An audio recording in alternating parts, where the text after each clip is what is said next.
दोस्तों, डिजिटल रोज एजुकेशन के online platform पर आपका स्वागत है। देखिए, अपन राजस्थान के जो दुर्ग स्थापत्य कला में दुर्गों की सीरीज पढ़ रहे हैं या किलों की सीरीज पढ़ रहे हैं। ठीक है, आज अपनी शायद दुर्ग स्थापत्य कला में अंतिम क्लास या लास्ट क्लास होगी या आखिरी क्लास होगी। देखिए, जो राजस्थान में और छोटे छोटे जो किले बचे हुए हैं,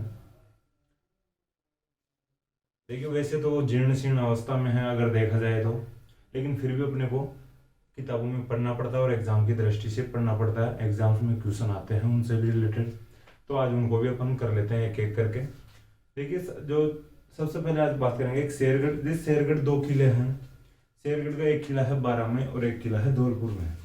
तो अब बात करते हैं एक एक करके। ठीक है, आज अपनी शायद अंतिम क्लास होगी राजस्थान के किलों की।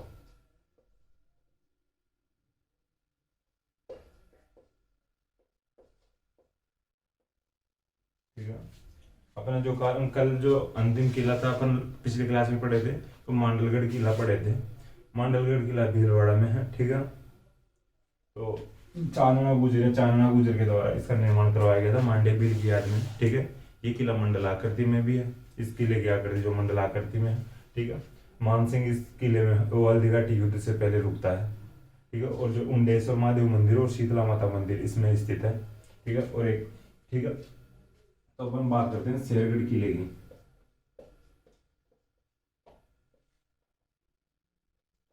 देखिए, शेरगढ़ किला है, पहले अपन बारावाड़ा से जो बारह में शेरगढ़ किला है उसकी बात कर लेते हैं। ठीक है, शेरगढ़ किला एक धौलपुर में भी है। देखिए, जो बारह का जो शेरगढ़ किला है ये परवन नदी के किनारे पर स्थित है। ठीक है, बारह का जो किला है परवन नदी के किनारे पर स्थित है।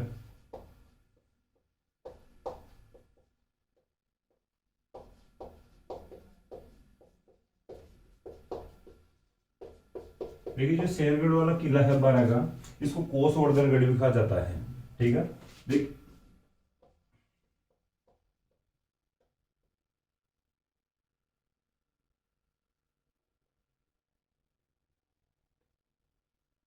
कोसवर्धन पहाड़ी परिस्थिति होने के कारण इस किले को यानी कोसवर्धनगढ़ कहा जाता है। ठीक है, देखिए क्वेश्चन बन सकता है कि भाई बारह में जो शेरगढ़ किला है वो कौन सी पहाड़ी पर स्थित है, तो कोसवर्धन पहाड़ी पर स्थित है और कोसवर्धन पहाड़ी पर होने के कारण इसको कोसवर्धनगढ़ कहा जाता है। इसके ये फैक्ट अपने सामने देखिए। अब इसके बाद में अपन बात करते हैं शेरगढ़ किला जो धौलपुर में स्थित है।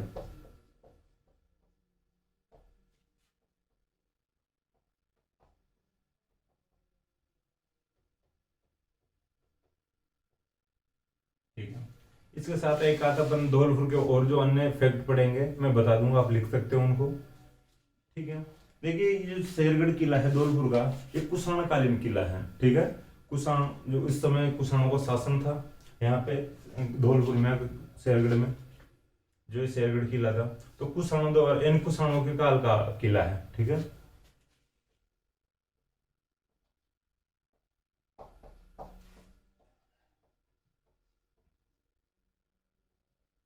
इसका मतलब बहुत पुराना किला है भाई, जब कुषाणों का यहाँ पे शासन था।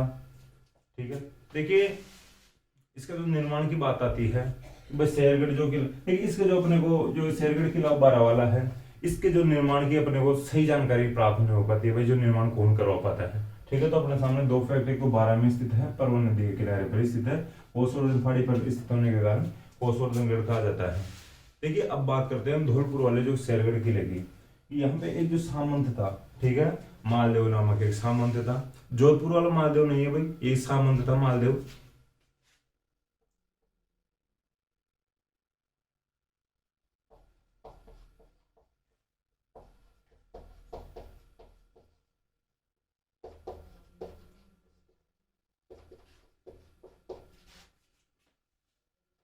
ठीक है, तो एक सामंत द्वारा इसका निर्माण करवाया जाता है।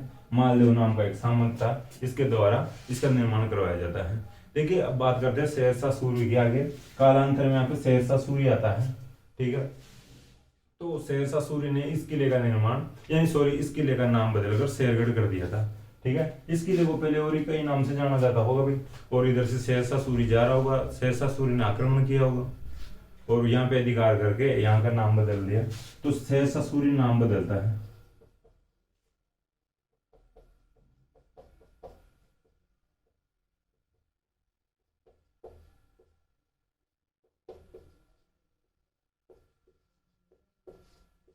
ठीक है, शेरशाह सूरी इसका नाम बदलकर शेरगढ़ कर देता है।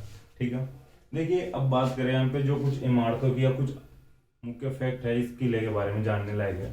तो देखिए एक तो यहाँ पे तोप रखी हुई है, हुनहुनकार तोप। ठीक है, हुनहुनकार तोप है और एक सैयद हुसैन की दरगाह है। ठीक है,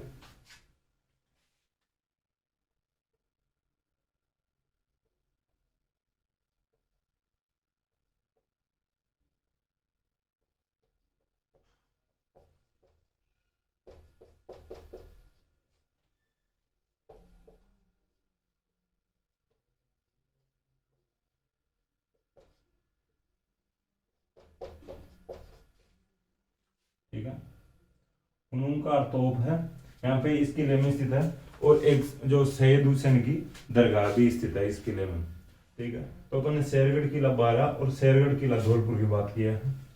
देखिए धौलपुर का एक फैक्ट है तो उसको थोड़ा ध्यान रख लेना। धौलपुर में एक घंटाघर है। ठीक है, धौलपुर में एक घंटाघर है, उस घंटाघर का नाम है निहाल टावर। ठीक है, घंटाघर या निहाल टावर आप बोल सकते हो। देखिए जो घंटाघर है, जो ये भारत का सबसे बड़ा घंटाघर है। ठीक है, जो धौलपुर में निहाल टावर या घंटाघर है जो भारत का सबसे बड़ा घंटाघर है।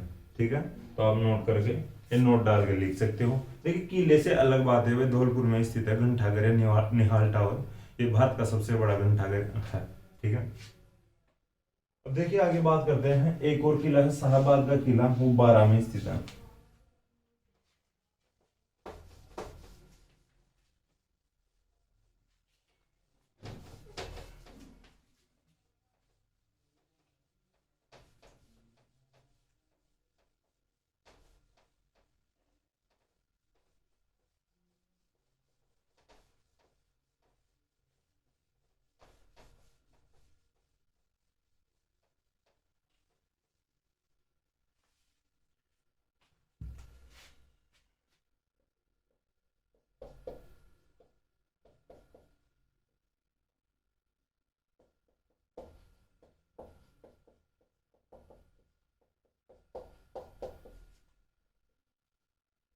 ये जो शाहबाद का किला जो 12 में स्थित है, इसका निर्माण करवाया जाता है मुकुटमणि देव चौहान के द्वारा। ठीक है,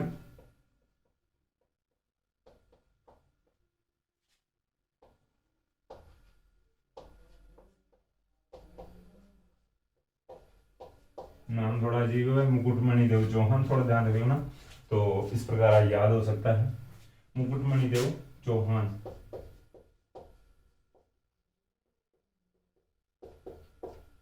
ठीक है, शाहबाद का किला जो 12 में स्थित है, निर्माण इसका करवाते हैं मुकुटमणि देव चौहान। देखिए अब बात करते हैं शेरशाह सूरी की वापस। शेरशाह सूरी अपने जो मध्य प्रदेश में कालिंजर अभियान, यानी मध्य प्रदेश में जगह पड़ती है कालिंजर, तो कालिंजर अभियान के लिए जा रहे थे, यानी शेरशाह सूरी कालिंजर अभियान पर जा रहा था, मध्य प्रदेश में जगह पड़ती है कालिंजर, तो इस किले में रुकता है। ठीक है, इस किले की ओर से जा रहा था तो इस किले पर आक्रमण कर लेता है या अधिकार कर लेता है। ठीक है, तो इस किले में रुकता है या अधिकार कर लेता है, तो इस किले का नाम फिर बदल दिया वो शेरशाह सूरी। अधिकार करके क्या ही करेंगे भाई, अगर छोटा मोटा किला है तो देखिए यहाँ पे इतना कोई बड़ा इनकम का सोर्स तो मिलता नहीं था इनको, तो अधिकार करके भाई फॉर्मेट करते हुए अपने अधिकार क्षेत्र में आ गया है, तो अधिकार तो कर लिया था, और इसका नाम बदलता है सलीमाबाद।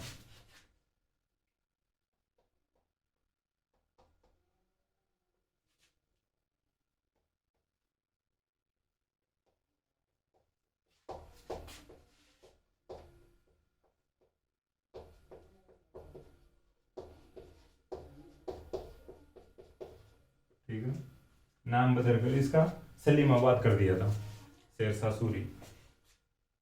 कालिंजर अभियान पर जाते समय शाहबाद का किला 12 का या शाहबाद का किले का, यानी शेरशाह सूरी नाम बदलकर सलीमाबाद कर देता है। ये शेरशाह सूरी का देखिए अंतिम अभियान था। आपको एक अदर फैक्ट बता देता हूँ आपकी जानकारी के लिए, जो कालिंजर अभियान था ये शेरशाह सूरी का अंतिम अभियान था। देखिए शेरशाह सूरी इस अभियान के दौरान एक तोप छोड़ रहा था या तोप का गोला छोड़ रहा था। तो तोप का गोला छोड़ तो सामने वाले पर रहा होगा भाई, अपने खुद पर तो कौन छोड़ता है। तो वो गोला शेरशाह सूरी पर ही छूट जाता है, ठीक है, वापस आकर शेरशाह सूरी पर ही छूट जाता है। तो इसमें शेरशाह सूरी की मृत्यु हो जाती है, ठीक है। तो इस प्रकार ध्यान रखना भाई, शेरशाह सूरी का अंतिम अभियान कौन सा था, तो कालिंजर अभियान था, ठीक है। देखिए अब बात करते हैं भाई यहाँ पे इमारतें कौन कौन सी है। तो यहाँ पर एक बादल महल यह निर्मित है, ठीक है, एक बादल महल है और एक तोप है नवलवाड़ा तोप।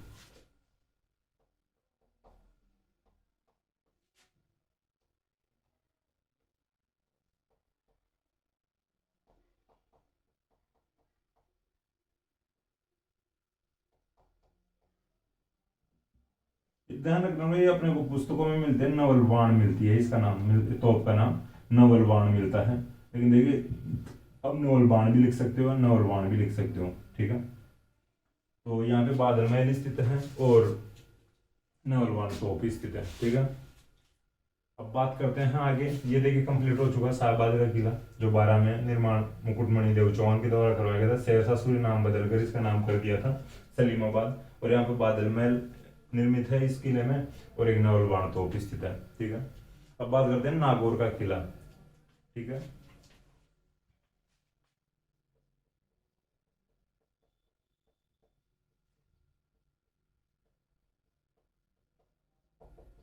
देखिए नागौर का किला है तो नागौर में स्थित होगा, ये थोड़ा ध्यान रखना। अब इसका निर्माण की बात आती है तो निर्माण की थोड़ा ध्यान रखना भाई। जो चौहान राजा था सोमेश्वर, ठीक है, चौहान राजा सोमेश्वर था, उसका एक मंत्री था, ठीक है, या सॉरी मंत्री क्या हो सकता, सामंत था केमास, ठीक है। अपन पहले पढ़ चुके हैं जब चौहानों का इतिहास पढ़ रहे थे उस समय, जब वो भुवनमल और कैमास का नाम पढ़े थे अपन, ठीक है। तो चौहान राजा जो सोमेश्वर था, देखिए सोमेश्वर पृथ्वीराज थर्ड जो थे उनके पिता थे, ठीक है। यानी सोमेश्वर थे जो चौहान राजा पृथ्वीराज यानी पृथ्वीराज थर्ड या पृथ्वीराज चौहान के पिता थे सोमेश्वर। इनकी पत्नी का नाम भाई अपन बात किए थे पहले, कर्पूरी देवी था सोमेश्वर की पत्नी का नाम, ठीक है। और अपन भुवनमल और कैमास की भी बात किए थे। तो ये जो सोमेश्वर था चौहान राजा, इसका एक सामंत था कैमास, ठीक है। तो कैमास के द्वारा बनवाया गया था या कैमास के द्वारा निर्माण करवाया गया था।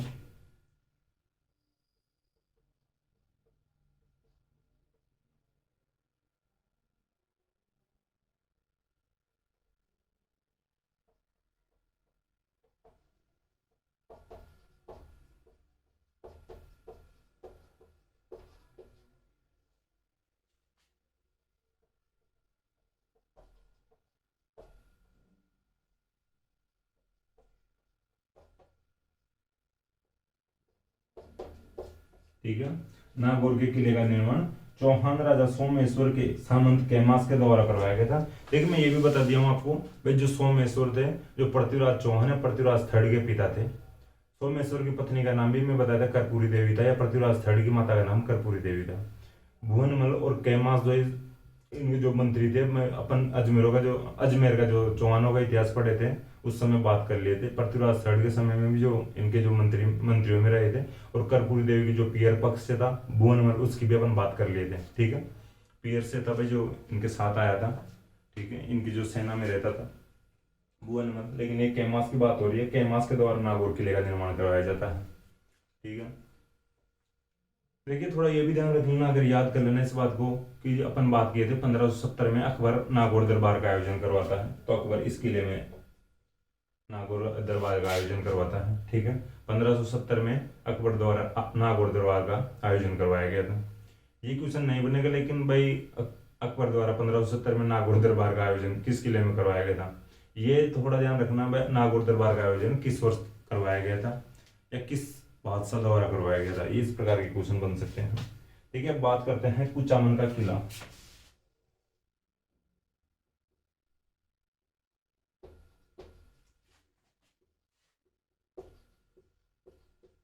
तो अब ये थोड़ा ध्यान रखना, कुचामन का किला नागौर में स्थित है, ठीक है। कुचामन का किला, हालांकि लगभग सब जानते होंगे भाई आप, भाई नागौर कहाँ पे है, सॉरी कुचामन कहाँ पे है, ठीक है। तो कुचामन का किला नागौर में स्थित है।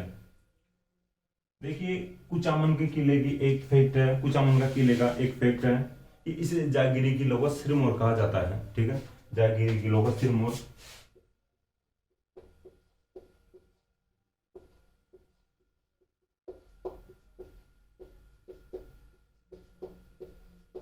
ठीक है, देखिए सिरमौर का मतलब ये है बस, इस किले का निर्माण जो एक जागीरदार द्वारा करवाया गया था, ठीक है। जब ये किले का निर्माण जागीरदार करवाया जा रहा है, देखिए उस समय भाई बड़े किले तो राजाओं द्वारा किए करवाए जाते थे, ठीक है, बड़े किलों का निर्माण राजाओं द्वारा करवाया जाता था। और कोई जागीरदार या कोई सामंत अगर किले का निर्माण करवाए तो भाई वो भी अच्छी बात है, लेकिन इतने बड़े लेवल पे नहीं करवा सकते ना, जो राजा की तुलना में तो छोटे बनवाए पाएंगे, जो मंत्री हो जो सामंत वगैरह है जो।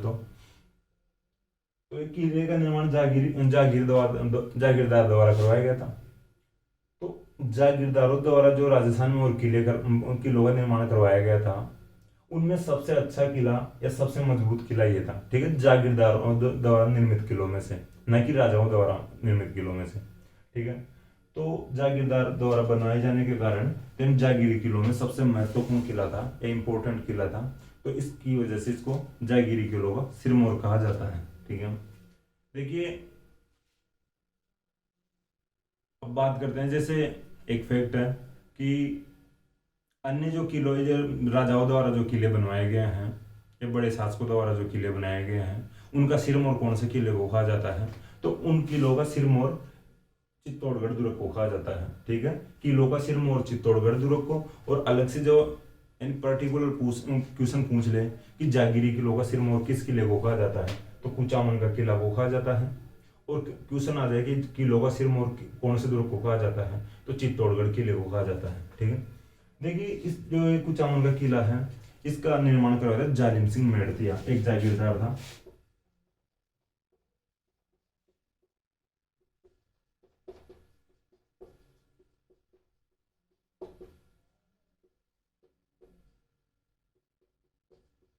ब्रैकेट में लिख देना भाई, जागीरदार थे,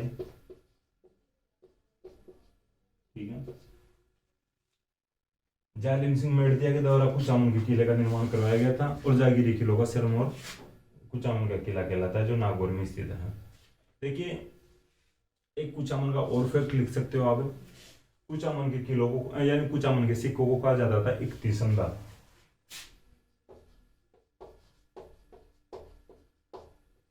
ठीक है। कुचामन के किले इकतीसंदा कहलाते थे, ठीक है, थोड़ा ध्यान रखना। आमेर के झाड़साई कहलाते थे, आमेर के सिक्के, और कुचामन के इकतीसंदा, ठीक है। तो यहाँ तक अपन बात कर लिए हैं। देखिए अब आगे और जो किले हैं उनकी बात कर लेते हैं। देखिए ये 3 किले हो गए अपने एक स्लाइड पे, या एक बार में। देखिए शाहबाद के किला 12 में, नागौर के किला जो नागौर में रहेगा, कुचामन का किला नागौर में है, ठीक है। तो इस प्रकार से ये छोटे छोटे किले भाई, ज्यादा फैक्ट नहीं इनके अपने सामने। अब बात करते हैं चूरू के किले की। देखिए चूरू के किले का एक फैक्ट है, क्वेश्चन डायरेक्ट बन सकता है भाई, और क्वेश्चन आता है बन क्या सकता है कि राजस्थान के किस किले से चांदी के गोले दागने के प्रमाण मिलते हैं, तो चूरू के किले से चांदी के गोले दागे गए थे। देखिए ये थोड़ा सा फैक्ट है, थोड़ा ध्यान रख लेना भाई, ये बात नहीं थी कोई अपने पास जो पैसे टके ज्यादा है तो इसलिए अपन चांदी के गोले दागेंगे। इसके लिए कहा जाता है कि भाई जब युद्ध चल रहा था उस समय किले में धातु खत्म हो गई थी, और जो घोड़े दागे जाते थे उनमें धातु का प्रयोग किया जाता था, ठीक है, धातु का उपयोग किया जाता था। तो गोले दागे जा रहे थे, यहाँ के जो शासक थे, जो सामंत थे, तो धातु खत्म हो गई। अब धातु खत्म हो गई तो फिर अब क्या, युद्ध स्थगित तो कर नहीं सकते, नहीं तो मारे जाएंगे। तो फिर किले में बची हुई थी भाई धातु के नाम पे जो चांदी वगैरह बची हुई थी, चांदी सोना, और जहाँ की जनता के पास जो भी था तो चांदी को लाए, और चांदी के जो गोले बना के या धातु के रूप में प्रयोग करके फिर गोले दागे गए थे, ठीक है। तो भाई ये कोई बात नहीं थी, तो यहाँ के लोगों के पास पैसा ज्यादा था, यहाँ चांदी ज्यादा थी, इसलिए माहौल बनाने के लिए चांदी के गोले दागे थे? नहीं भाई, धातु खत्म हो गई थी किले में, इसलिए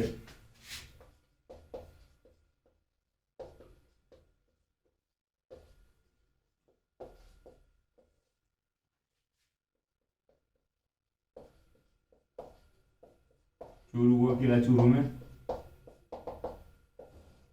ठीक है, देखिए इस समय जो निर्माण करवाया था, अपन निर्माण की बात कर रहे हैं, यहाँ का सामंत था निर्माण के समय कुशाल सिंह। तो 1739 के आसपास यहाँ के सामंत कुशाल सिंह के द्वारा इसका निर्माण करवाया गया था।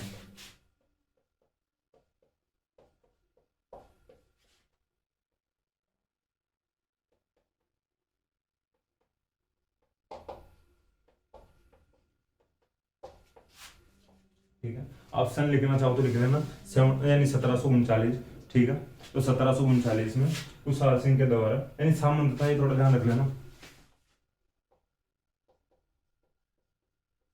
ठीक है, चूरू के किले का निर्माण कुशाल सिंह जो सामंत था इसके द्वारा 1739 में करवाया गया था। देखिए 1814 में यहाँ पर आक्रमण होता है बीकानेर के सूरज सिंह के द्वारा। ठीक है, सूरज सिंह के द्वारा यहाँ पर आक्रमण किया जाता है। बीकानेर के जो सूरज सिंह के साथ अंग्रेज भी थे। ठीक है, बीकानेर के सूरज सिंह के साथ अंग्रेज भी थे। तो 1814 में आक्रमण करता है सूरज सिंह बीकानेर वाला। और यहाँ का उस समय जो शासक था,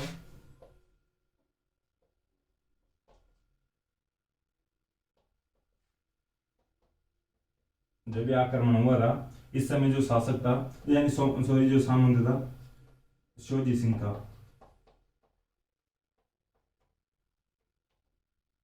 ठीक है,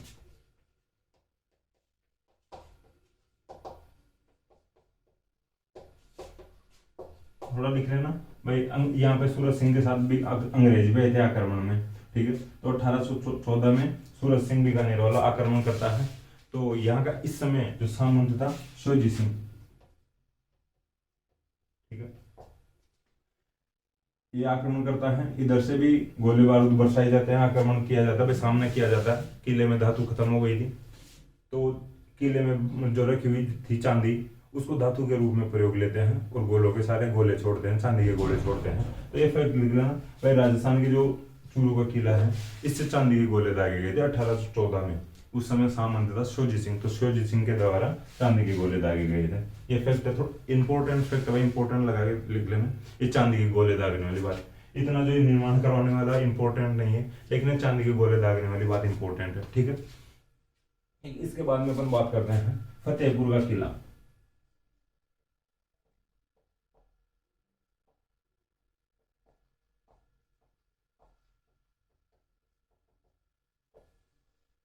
ठीक है, फतेहपुर के किले की बात करते हैं। देखिए फतेहपुर यानी फतेह सिंह नामक जो फतेह खान कायम खानी द्वारा इसका निर्माण करवाया गया था। ठीक है, फतेह खान कायम खानी।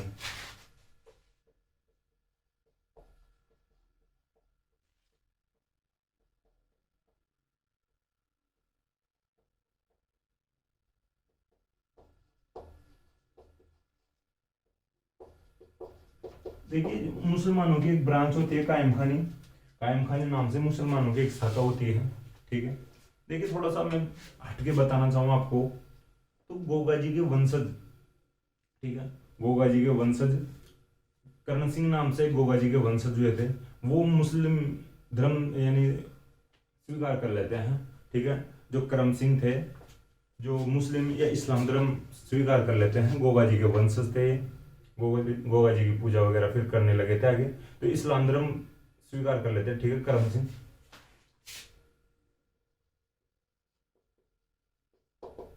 ठीक है, गोगा जी के वंशज थे करम सिंह, ये कालांतर में इस्लाम धर्म स्वीकार कर लेते हैं और इनके नाम से आगे ये कायम खानी ब्रांच चलती है मुसलमानों की।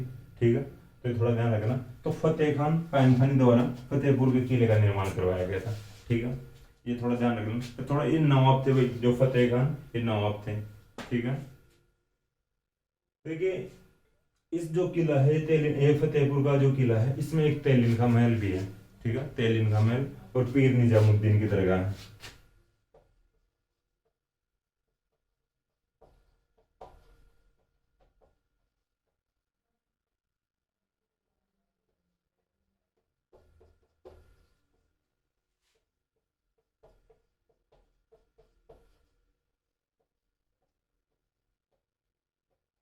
ठीक है। तेलिन का महल, तेलिन ने ऐसा वो कारनामा करके दिखाया होगा तो इसलिए फिर प्रभावित हुए होंगे इनसे, तो फिर इनका महल बनवा दिया हुआ होगा। ठीक है, जैसे नटनी का चबूतरा अपन पढ़े थे उस प्रकार से ऐसा कुछ रहा होगा इतिहास इनका भी। तेलिन का महल यहाँ पे स्थित है। क्वेश्चन बन सके तेलिन का महल राजस्थान के किस किले में स्थित है? फतेहपुर का किला में। पीर निजामुद्दीन की दरगाह राजस्थान के किस किले में? फतेहपुर के किले में स्थित है। ठीक है, इसका निर्माण फतेह खान कायम खानी द्वारा करवाया गया था। देखिए बात करते हैं, यहाँ पे एक पुस्तकालय है। ठीक है, सरस्वती पुस्तकालय तो आप लिख लेना। फतेहपुर में सरस्वती पुस्तकालय है। देखिए भाई अपने किले से बार की बात कर रहे हैं जो पुस्तकालय या लाइब्रेरी की, तो सरस्वती नामक पुस्तकालय है फतेहपुर में। एक जो सरस्वती नामक पुस्तकालय है जो उदयपुर में है। तो सरस्वती नामक जो पुस्तकालय राजस्थान में 2 है एग्जाम की दृष्टि से अगर देखा जाए तो। हालांकि लाइब्रेरियाँ कोई छोटी छोटी खूब होती है भाई, ये मत लिख लेना भाई, यहाँ पे भी है सरस्वती पुस्तकालय, सरस्वती लाइब्रेरी। आजकल लाइब्रेरियों के नाम सरस्वती माँ सरस्वती के नाम पे भी निकाले जाते हैं। तो बड़े जो लाइब्रेरी हैं जो पुस्तकालय हैं सरस्वती नाम से, तो फतेहपुर में है और एक उदयपुर में है, थोड़ा ध्यान रख लेना। अब बात करते हैं सज्जनगढ़ के किले की। सज्जनगढ़ जो किला है जो उदयपुर में है। ठीक है,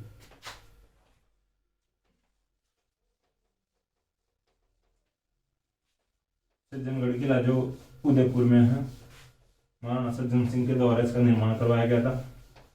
सज्जनगढ़ अभ्यारण्य में आता है भाई, जो सज्जनगढ़ अभ्यारण्य का जो क्षेत्र है उसमें आता है। बहुत ही सुंदर किला है। ठीक है, थोड़ा ऊंचाई पर स्थित है।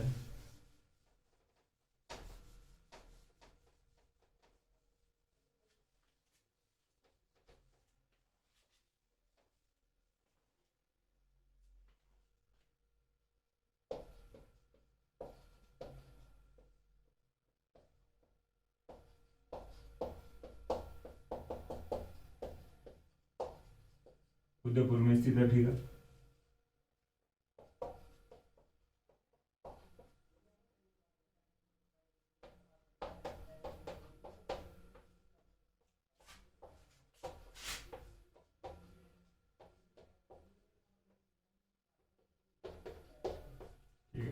सज्जनगढ़ किला उदयपुर में स्थित है। महाराणा सज्जन सिंह के द्वारा इसका निर्माण करवाया जाता है। इसके जो अन्य नाम मेवाड़ का मुकुटमणि, वाणी विलास, ठीक है, और मानसून पैलेस। देखिए मेवाड़ का जो मुकुटमणि है भाई थोड़ा ऊंचाई पर होने के कारण एक मुकुट है भाई मेवाड़ में मुकुट के समान है स्थित है भाई। ऊंचाई पर होगा तो वहां से थोड़ा सा ढंग से ध्यान रख लिया जाता है। ठीक है, ऊंचाई पे कुछ भी अपना मकान भी होता है तो नीचे वाले जो क्षेत्र का अच्छे से ध्यान रख सकते हैं अपन। ठीक है, अपनी नजरें हो सकती है भाई, अगर अपने अपन नीचे हो तो ऊपर वाले क्षेत्र का ध्यान थोड़ा कम ही रख सकते हैं। तो इस प्रकार से इसके जो अन्य नाम है,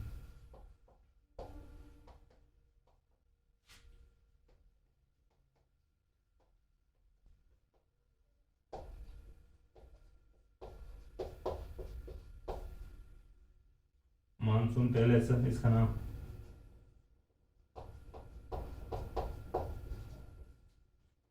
और एक नाम वाणी विलास पैलेस। अब देखिए मानसून पैलेस भी रहा होगा थोड़ा ऊंचाई में है, सज्जनगढ़ वाले जो अभ्यारण्य के एरिया में आता है। मानसून में थोड़ा अच्छा लगता होगा, यहाँ का नज़ारा, यहाँ का सीन अच्छा लगता होगा, तो मानसून पैलेस भी इसका नाम रख दिया है। ठीक है, आप लिख सकते हो ये बात भी, बस सज्जनगढ़ अभ्यारण्य में आता है ये किला। ठीक है, सज्जनगढ़ अभ्यारण्य में स्थित है। देखिए महाराणा सज्जन सिंह की अपन बात कर चुके हैं शायद पहले, मेवाड़ का इतिहास पढ़ रहे थे। इनके बारे में अगर थोड़ा फैक्ट में बताना चाहूँ, देखिए जब सज्जन कीर्ति सुधाकर एक समाचार पत्र निकाला था इन्होंने, महाराणा सज्जन सिंह ने, सज्जन कीर्ति सुधाकर, देखिए अभी दुर्ग से या किले से हटकर बात है। सज्जन कीर्ति सुधाकर एक समाचार पत्र था, महाराणा सज्जन सिंह ने निकाला था। ये मेवाड़ का प्रथम जो प्रशासनिक समाचार पत्र था। ठीक है, सज्जन कीर्ति सुधाकर मेवाड़ का प्रथम प्रशासनिक जो समाचार पत्र था। ठीक है, देखिए उदयपुर में जब परोपकारिणी सभा की स्थापना की गई थी तो परोपकारिणी सभा के अध्यक्ष बने थे महाराणा सज्जन सिंह। ठीक है, महाराणा सज्जन सिंह परोपकारिणी सभा के अध्यक्ष भी बनते हैं। और देखिए एक सभा की भी स्थापना की थी, देश हितैषणी सभा। महाराणा सज्जन सिंह ने देश हितैषणी सभा की स्थापना की थी 2 जुलाई 1877 को। ठीक है, तो ये थोड़ा ध्यान रखना। महाराणा सज्जन सिंह के जो फैक्ट में जो अन्य फैक्ट थे या अन्य जो महत्वपूर्ण जो तथ्य थे वो मैं बता दिया हूँ। परोपकारी सभा के अध्यक्ष बनते हैं। देश हितैषणी सभा की स्थापना करते हैं 2 जुलाई 1877 को। और एक सज्जन कीर्ति सुधाकर नामक समाचार पत्र प्रकाशित करते हैं या निकलवाते हैं, जो मेवाड़ का प्रथम प्रशासनिक समाचार पत्र था। अब बात करते हैं किला है तिमनगढ़ किला। तिमनपाल द्वारा इसका निर्माण करवाया गया था।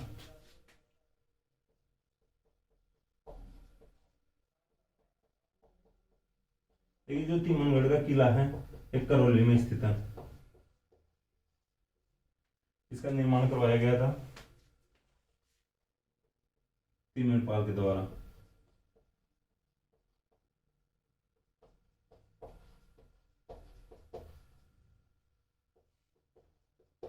ठीक है, तिमनगढ़ का किला करौली में स्थित है।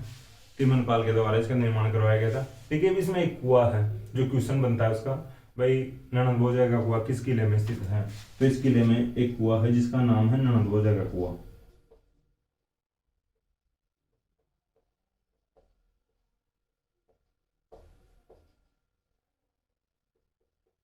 ठीक है, दोनों ननंद भोजाई पानी भरने जाती होगी यहाँ पे, तो उनके नाम से या तो शायद मर गई होगी भाई, वहाँ पे भाई मृत्यु हो गई होगी। इसी प्रकार से उनको फिर याद करने के लिए भाई क्या करे, तो इस भाई कुएं का नाम निकाल दो। या भाई और भी कोई इफेक्ट हो सकता है, अपना ऐसे मजाक बनाना किसी का अपना इंटेंशन नहीं है, लेकिन ननंद भोजा के नाम से ननंद भोजा कुआं है यहाँ पे, ध्यान रखना। आजकल तो भाई ननंद भोजा में बनती ही कहाँ पे है, आजकल तो क्या ही पानी लेने जाती होगी। और आजकल देखिए कुएं तो है भी नहीं, घर में पानी की व्यवस्था होती है, थोड़ा ध्यान रखना भाई। ठीक है, तो ननंद भोजा का कुआं है जो कहाँ पे है, राजस्थान के करौली जिले में तिमनगढ़ किले में स्थित है ननंद भोजा का कुआं। इंपॉर्टेंट फैक्ट ये, ननंद भोजा का कुआं किस जिले में है, किस किले में है, ये क्वेश्चन बनता है। जिले की बात नहीं आती लेकिन किले की बात आ जाती है क्वेश्चन में, कि ननंद भोजा का कुआं राजस्थान के किस किले में स्थित है। तो तिमनगढ़ किले में स्थित है। तिमनगढ़ किला करौली में स्थित है। तिमनपाल के द्वारा तिमनगढ़ किले का निर्माण करवाया गया था। अब बात करते हैं करौली के साथ साथ ही दौसा का किले की।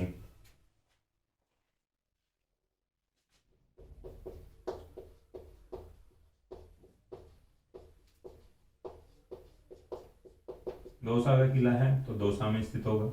ठीक है, देवगिरी पहाड़ी पर स्थित है, ये दौसा का किला है जो। ठीक है, देवगिरी पहाड़ी पर स्थित है दौसा का किला। देखिए इसकी आकृति की बात करें तो इसके लिए कहा जाता है जो छाजले या सूप की आकृति में निर्मित है।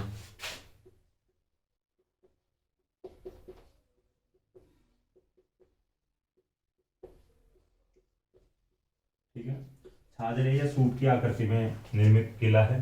देखिए छाजला बताऊं मैं, जो ग्रामीण पृष्ठभूमि से जुड़े हुए हैं जो स्टूडेंट हैं उनको तो सबको पता होगा कि जो अपना अनाज जो अच्छा करने का एक प्रकार से यंत्र मान लो, जो अस्त निर्मित होता है उसको छाजला बोलते हैं। अनाज साफ करने का होता है भाई, थोड़ा ध्यान रख लेना।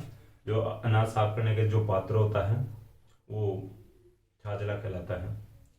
गांव से जुड़े हुए होंगे जो स्टूडेंट वो तो सब जानते हैं भाई छाजला क्या होता है। और भी ढंग से नहीं जानो तो जैसे अपने कूचे बोलते हैं गाँव में, कूचों में एक प्रकार की जो लकड़ी निकलती है उसको बोलते हैं गाँव में तुल्ली बोलते हैं भाई। अब आप क्या बोलते हो मुझे नहीं पता। जो तुल्ली नामक जो लकड़ी अपने को प्राप्त होती है उससे बनता है ये। ठीक है, थोड़ा ध्यान रख लेना छाजला। और भाई कुछ लोग इसको बोलते हैं भाई सूप की आकृति में, भाई सूप इस छाजले को ही बोलते हैं भाई, और कुछ सिस्टम है भाई सूप का, तो अपने को तो थोड़ा ध्यान रखना है एग्जाम की दृष्टि से। छाजला है सूप की आकृति में निर्मित किला है, दौसा का किला है जो। ठीक है, देखिए इसके बाद में अपन और बात करें तो जो दौसा का किला जो देवगिरी पहाड़ी पर स्थित है ये तो अपन बात कर चुके हैं। दौसा की पहले बात कर चुके हैं अपन भी, जो कछवा राजाओं की प्रथम राजधानी थी दौसा। ठीक है, राजस्थान में जब आए थे कछुआ, जो कछुआ वंश आया था तो सबसे पहले अधिकार करता है दौसा पर। ठीक है, दुलर आए थे जो कछुआ शासक, तो दौसा में आते हैं, बड़ गुजरों को आकर दौसा पर अधिकार करते हैं। ठीक है, फिर दूसरी राजधानी अपन बात कर ली तो जमवा रामगढ़ थी, यहाँ पर उनकी जमवा माता का यानी मंदिर है जमवा रामगढ़। फिर तीसरी राजधानी आमेर थी, फिर चौथी जयपुर थी। ठीक है, तो इस प्रकार से आप ध्यान रखना दौसा यानी कछुआ वंश की प्रथम राजधानी थी। इसके बाद में बात करते हैं एक स्पेशल और इम्पोर्टेंट जो बात आएगी मैं बताता हूँ आपको। एक किला है उदयपुर में, ऊंटाला किला। देखिए थोड़ी भाई वीरता और शौर्य की बात है ऊंटाला किले से जुड़ी हुई, तो मैं बता देता हूँ आपको।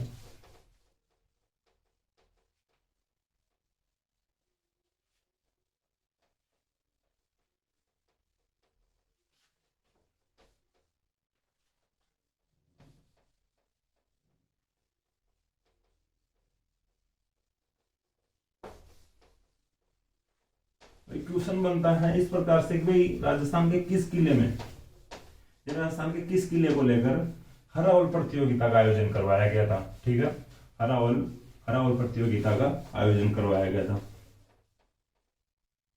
देखिए हराओल का मतलब तो आप समझते हो, मैं पहले बता चुका हूं आपको। हराओल वह भाग होता है, सेना का भाग होता है, जो आगे वाला भाग, सेना का आगे वाले भाग को हराओल कहते हैं और पिछले वाले भाग को चंदाओल कहते हैं। ठीक है,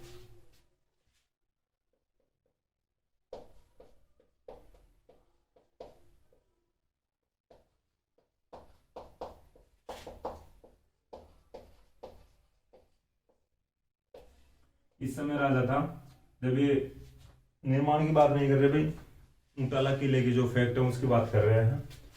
अमर सिंह प्रथम,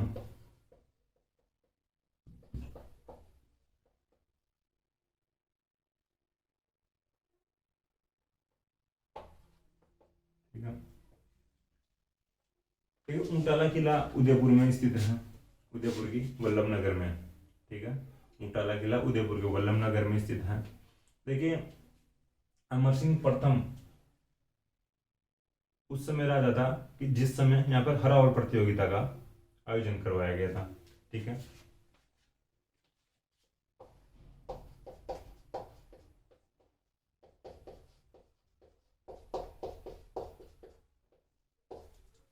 देखिए हराओल प्रतियोगिता, ये बात थी कि भाई अपन इससे पहले बात करते भाई हराओल प्रतियोगिता होती हुई क्यों थी।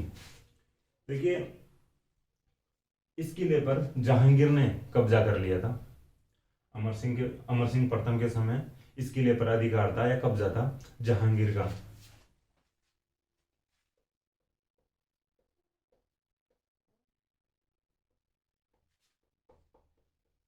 ठीक है, अब भाई अपने को किला छुड़वाना है जहांगीर से। ठीक है, तो अमर सिंह बातचीत कर रहा था, अपने को किला छुड़वाना है, किस प्रकार से छुड़वाना है बात कर रहा था, रणनीति बना रहा था अपनी सेना को लेके।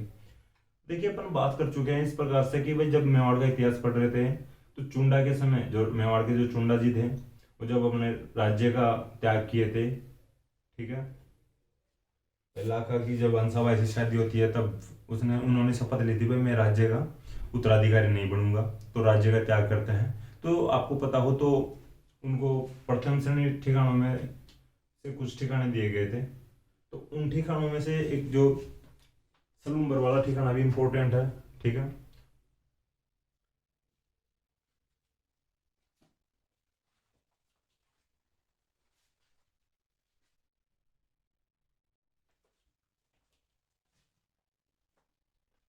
क्योंकि लाइट का इश्यू हो गया था। ठीक है, तो अब आगे बात करें अपन।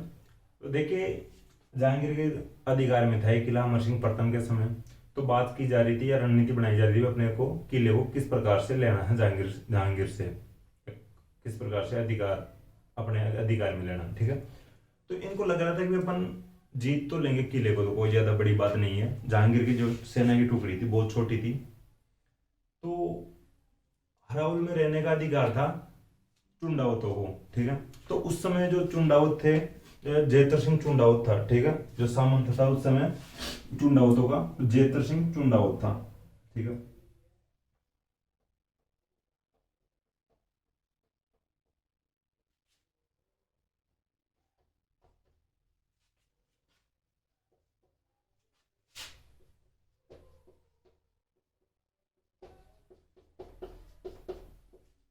ठीक है।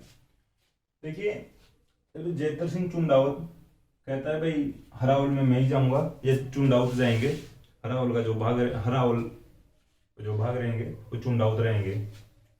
भाई सबको पता था भाई जो चुंडा के वंशज थे उनको हरावल का अधिकार दिया गया था। ठीक है, जब 16 में से 4 प्रथम श्रेणी ठिकाने दिए गए थे जब चुंडा को, उस समय हराउल का अधिकार दिया गया था चुंडा के वंशजों को या चुंडा को, ठीक है।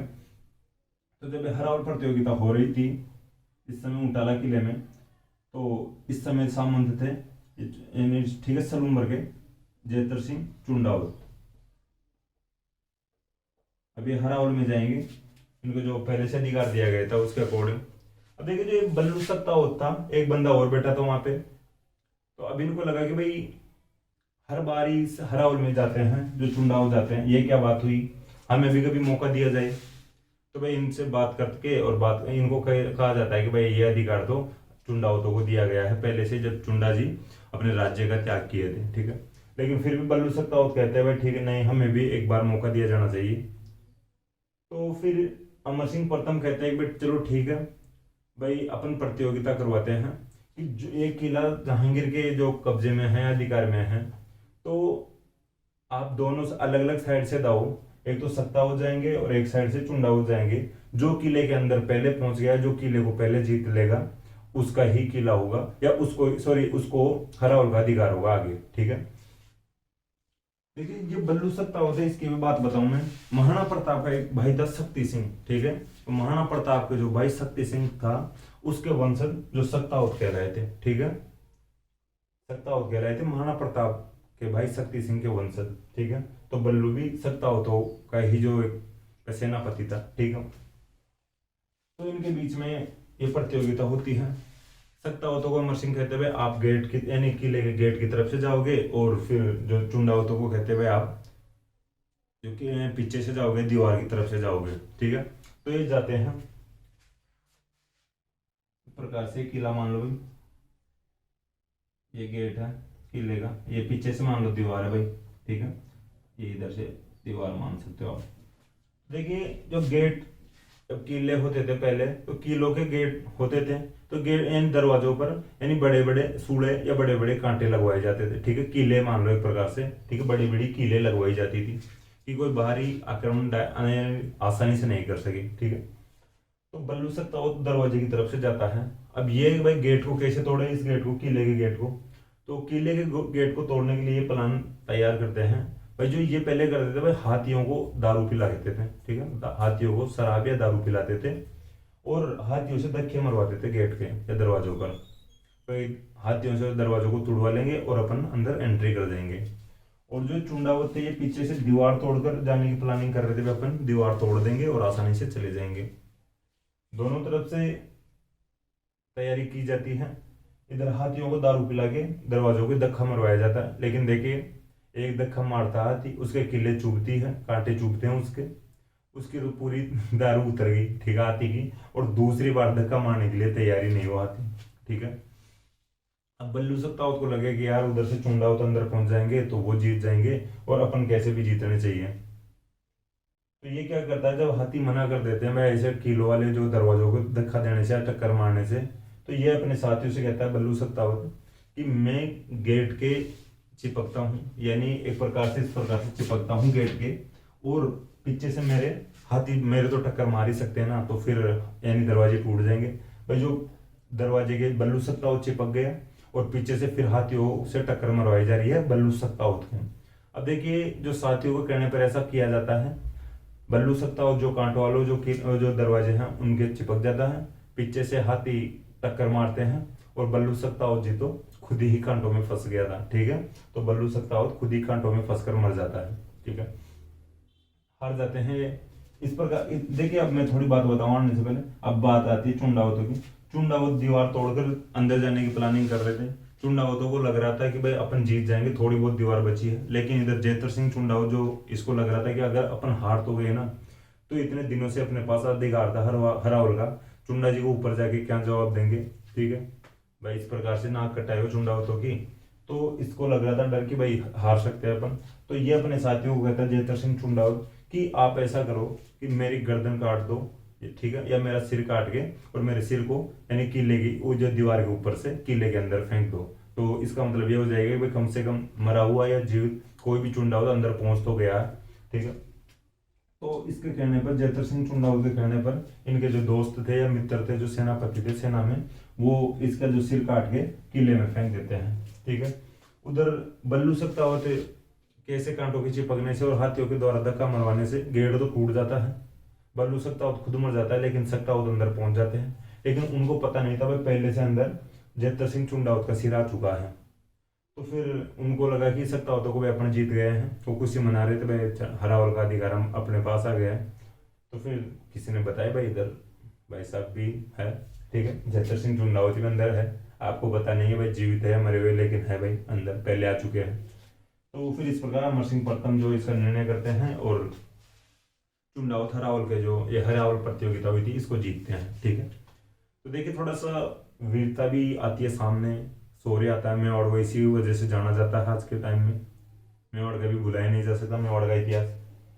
कि बल्लू सकता हो तो इसलिए तैयार हो रहा था कि भाई मेरे को यानी चुंडा यानी हरावल का अधिकार मिलना चाहिए, या सकता हो तो को भी हरावल का मौका मिलना चाहिए।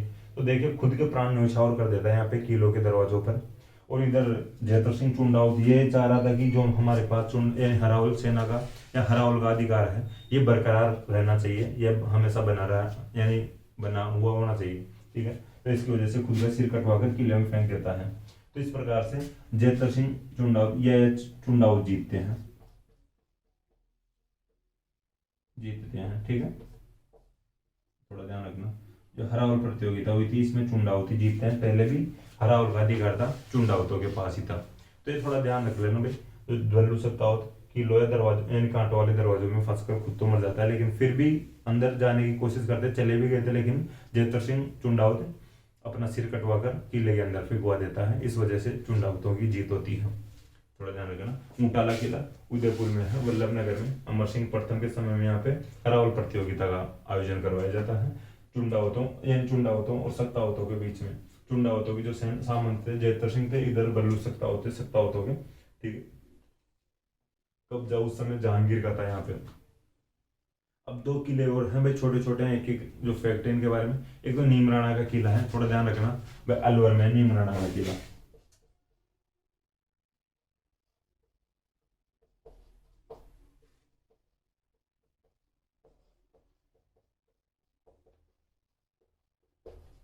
ठीक है, देखिए जो नीमराणा का किला है इसको पंचमहल भी कहते हैं।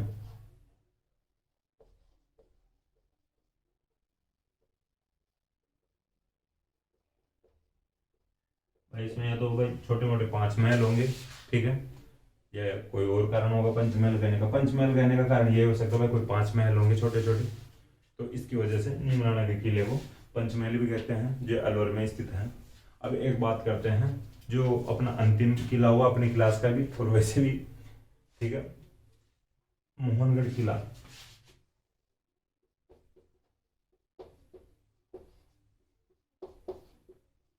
देखिए मोहनगढ़ किला है जो जैसलमेर में है, ठीक है। मोहनगढ़ किला है जो जैसलमेर में है। देखिए ये भारत का अंतिम किला है मोहनगढ़ किला, ये थोड़ा ध्यान रखना।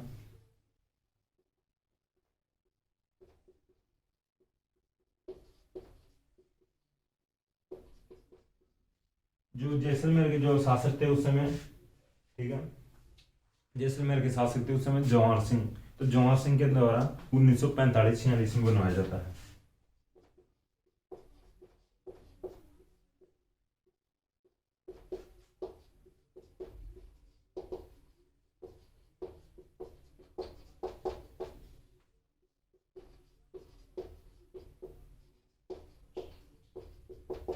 देखिए भारत का अंतिम किला था ये, या भारत का अंतिम किला है 1945-46 में जब इसका निर्माण करवाया जा रहा था जवाहर सिंह के द्वारा।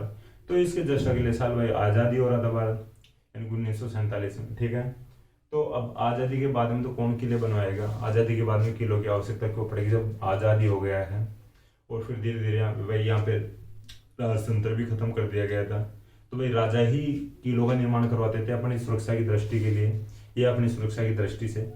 तो फिर अब किलों की आवश्यकता भी नहीं पड़ेगी। 1945-46 में जो किला बनवाया जा रहा है इसके बाद में कोई किला बनाने की आवश्यकता पड़ी नहीं थी। तो इस वजह से मोहनगढ़ किला भारत का अंतिम किला कहलाता है। राजस्थान का तो होगा ही होगा, जब भारत का अंतिम किला है तो राजस्थान का भी यही होगा, ठीक है, जाहिर सी बात है। निर्माण जवाहर सिंह के द्वारा 1945-46 में करवाया जाता है।